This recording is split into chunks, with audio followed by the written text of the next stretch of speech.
BJP ने अपने नेताओं को ये निर्देश दिया है कि अजमेर दरगाह विवाद पर गैर जरूरी टिप्पणी न करें।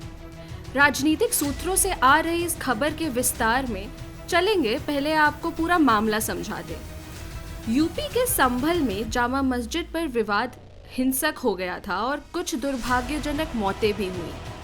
कोर्ट के आदेश के बाद मस्जिद पहुंची सर्वे टीम पर बवाल हो गया। सियासी रोटियां भी सेकी गई। हिंदू पक्ष का दावा था कि संभल की जामा मस्जिद दरअसल एक मंदिर था, हरिहर मंदिर के नाम से। मामला अदालत में है, लेकिन बवाल सड़कों पर देखने को मिला।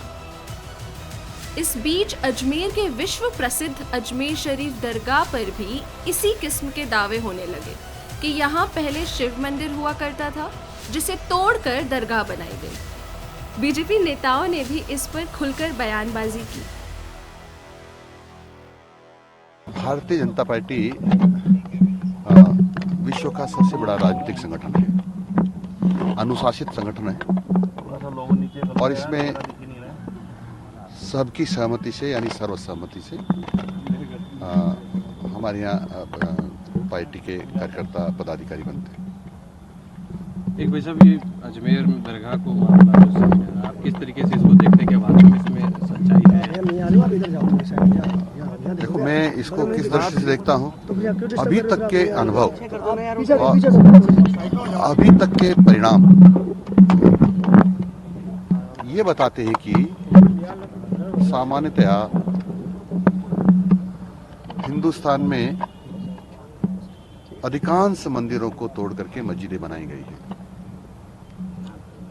जहां तक अजमेर दरगाह की बात है, ये तो माननीय न्यायालय निर्णय करेगा और न्यायालय ये आदेश देता है कि खुदाई करना चाहिए, तो मुझे लगता है कि और मंदिरों की तरह भी यहाँ और मस्जिदों के नीचे जो निकला था उसी प्रकार से मंदिरों के अवशेष निकलने की पूरी संभावना है। ये एक ऐतिहासिक तथ्य है कि कुछ मुगल शासकों ने हिंदुस्तान के तमाम मंदिरों को नष्ट भ्रष्ट किया, तोड़ा। और ये भी सब सर्वविदित है कि कई मुस्लिम धर्म स्थानों पर जो काबिज हैं आज, उनके मलबे में, उनके ढेर में, उनमें हिंदू चिन्ह हैं, हिंदू मंदिरों के सबूत हैं। मैं कुछ याद दिला रहा हूं, 1984 जब हिंदू समाज की सर्व पंचायत ने कहा था कि हमें 3 स्थान दे दो, काशी विश्वनाथ, कृष्ण जन्मस्थान और राम जी का जन्मस्थान, तो हम बाकी के स्थानों पर अपना दावा वापस ले सकते हैं, ऐसा कुछ धर्माचार्यों ने 84 में कहा।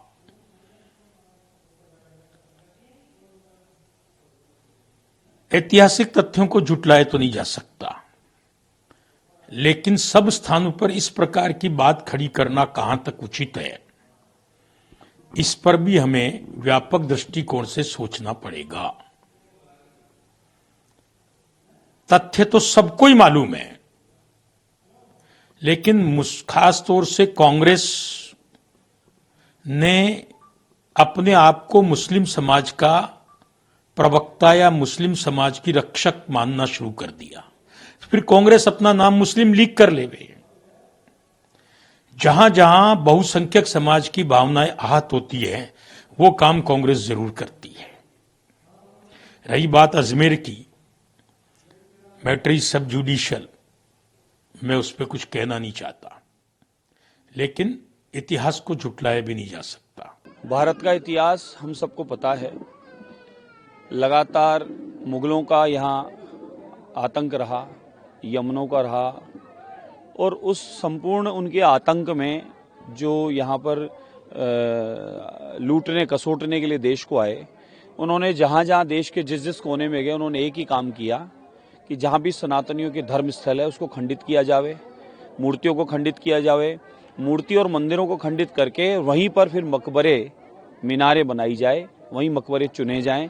हालांकि कुरान के माध्यम से ये चलें तो इनके यहाँ पर किसी भी मकबरे की पूजा करना या उसका निर्माण करना वो मना है। फिर भी इस प्रकार का किया गया क्योंकि लैंड जिहाद था, सीधा सीधा ज़मीनें कब्जा करने का काम था कि हमारी ज़मीनें कब्जा रहे ज़्यादा से ज़्यादा।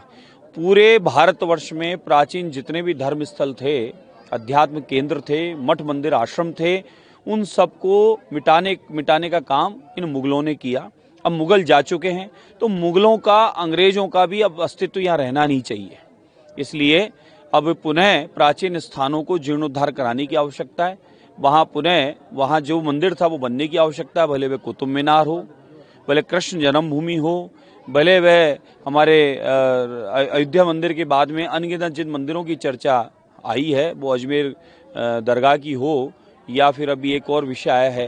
तो इस प्रकार के कई स्थान हैं और सिंबल की, और संबल में भी प्राचीन हरिहर मंदिर जो था उस पर ही इस प्रकार का मकबरा बनाया। ये सारे प्रमाण सहित है, और अभी तो देखिए और निकलने वाले हैं। इसी प्रकार से हमारे जयपुर नगर में राजा बदन सिंह का महल था। महल में कभी मंदिर भी हुआ करता था। भित्ति चित्रों पे राधा कृष्ण की लीलाओं का उसमें अंकित है।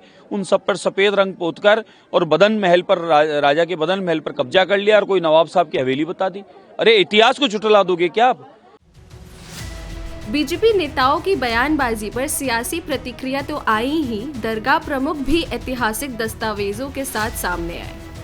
अभी दरगाह को लेकर कंट्रोवर्सी बनी हुई है और भ्रांति की बयानात जो हैं वेरियस चैनल्स पे और उस पे आ रहे हैं, उसको देख करके मेरे को खुद मंदिर आम पर आना पड़ा कि फैक्चुअल पोजीशन आप लोगों के नोटिस में ला दी जाए, ताकि ये जो बयानात आ रहे हैं इसके ऊपर अंकुश लग सके, और जो वस्तु स्थिति है और जो सही हिस्ट्री है वो पब्लिक के नोटिस के अंदर, पब्लिक के सामने आ जाए।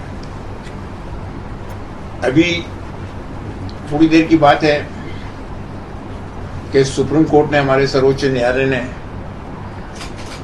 संबल को लेकर के जो ऑर्डर पारित किया है उसके लिए मैं पूरी प्रशंसा करता हूँ, धन्यवाद देता हूँ, और लोगों से ये अपील करता हूँ कि वो इस आधार पे अमन शांति बनाए रखें और अपनी ओर से ऐसा कोई काम नहीं करें कि जिससे कंट्रोवर्सी पैदा हो। हमारे पास लीगल अधिकार हैं, हम कोर्ट में जाएं, देख लो कोर्ट ने हमारी बात को माना, एक्सेप्ट किया और ऑर्डर पारित किए। इसी तरह से अजमेर की दरगाह के सिलसिले के अंदर ये कंट्रोवर्सी की गई है कि हरबिलास शारदा साहब की किताब है, ये 1910 में लिखी गई, 1920 में इसका री एडिशन हुआ, 1940 में फिर इसका हुआ।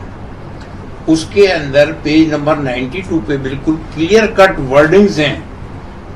हरबिलास शारदा साहब हिस्टोरियन नहीं है, नंबर 1, वो एक एजुकेटेड आदमी थे। उन्होंने अपनी नॉलेज के हिसाब से जो उनके जानकारी के अंदर आई उस वक्त, कब 1910 में, उसके अंदर बिल्कुल क्लियर कट ये दिया हुआ है कि ट्रेडिशन सेज, ट्रेडिशन का मतलब क्या होगा, ऐसा कहा जाता है, ऐसा सुना जाता है, ट्रेडिशन सेज, बस इस वर्ड के ऊपर ही आ रहा हूं मैं और कुछ नहीं। बाकी जो उसको कहना है वादी को, उसने कोर्ट में कह दिया। हम जो कुछ भी जवाब देंगे वो कोर्ट के अंदर देंगे और लीगल वे के अंदर देंगे। हमारी भी एडवोकेट्स का पैनल है, अजमेर का अलग है, हाई कोर्ट का अलग है, सुप्रीम कोर्ट का अलग है। हम उनसे चैनल बनाए हुए हैं, हो सकता है वो आ जाए यहाँ पर। इसी दरगाह का जो 800 साल का इतिहास है, जब गरीब नवाज रहमतुल्लाह अलैह का एक्ट गवर्नमेंट ऑफ इंडिया पास कर रही थी, एक्ट नंबर 36 1955, उससे पहले 1950 के अंदर गवर्नमेंट ऑफ इंडिया ने इलाहाबाद हाई कोर्ट के सिटिंग जज जस्टिस गुलाम हसन की अध्यक्षता में एक आयोग बनाया और दरगाह के माल एडमिनिस्ट्रेशन को लेकर के उसके ऊपर इंक्वायरी की। उसके अंदर जब उन्होंने यहाँ आकर के पूरी जानकारी ली, खोजबीन की, मालूमात की, डॉक्यूमेंट्स देखे और पुराने दस्तावेज की रोशनी के अंदर उन्होंने जो अपनी रिपोर्ट सबमिट की, वो गवर्नमेंट ऑफ इंडिया के पटल पे है 1950 की। ये इंक्वायरी कमेटी रिपोर्ट है, ये इसका लेना चाहे आप फोटो ले सकते हैं। इसका पेज नंबर 18 के ऊपर बिल्कुल क्लियर कट वर्डिंग्स हैं कि उस जमाने में ये सब कच्चा था। जब गरीब नवाज रहमतुल्लाह तशरीफ लाए, उस जमाने में ये कच्चा मैदान था उसके अंदर उनकी कब्र थी। अब साइकोलॉजी पॉइंट ऑफ व्यू से आप खुद अंदाजा लगा सकते हैं कि जहां पर कब्र होगी और वो भी कच्ची, 150 साल तक आपका मजार कच्चा रहा, बिल्कुल भी वहां कोई पक्का कंस्ट्रक्शन नहीं था, तो उसके नीचे टेम्पल कहां से आ गया भाई। बता दें कि संघ प्रमुख मोहन भागवत ने भी हाल ही में बयान दिया था कि हर मस्जिद के नीचे हिंदू मंदिर खोजने की जिद से बचना चाहिए। इस बीच खबरों के मुताबिक बीजेपी ने अपने नेताओं को साफ निर्देश दिए हैं कि अजमेर शरीफ दरगाह पर बयानबाजी से बचा जाए।